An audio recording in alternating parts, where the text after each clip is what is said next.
Following further into the collection, Signature Collection range, we have another issue that really affects these Buzz Lightyears, and it's the left-hand wing not folding out. So this bit here doesn't come out when you hit the button. So it flicks up, but it actually doesn't do the striker bit, which, same on this one here. Everybody gets really involved with these wings, and they're trying to adjust the wings and do anything they can to try and make them work. Now, I just want to show you the reason that these fail and what you can do to repair them.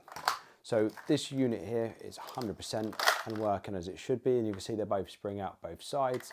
And the reason for that is the striker plate on that side is intact. Now, I don't know if you can see it here.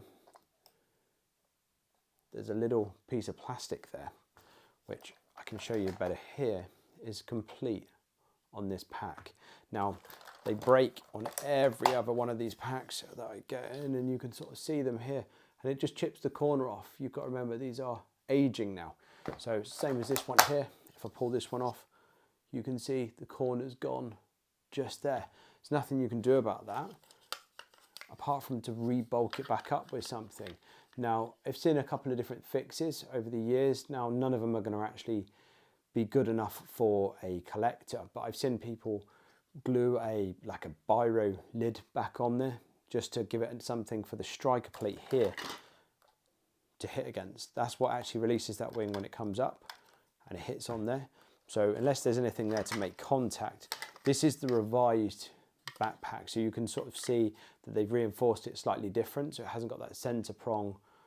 This one here is double. So it's just a different casting, and these are a hell of a lot stronger and they do work, but you can repair them. But I tend to find I keep the best ones for the best toys, you know. So actually the most collectible and the most right ones need to have those, whereas actually the just standard collection ones, you can still make them work and they're still very usable as toys, but not so much as collectibles. So I just hope that gives you an understanding and it gives you a way of fixing them going forward.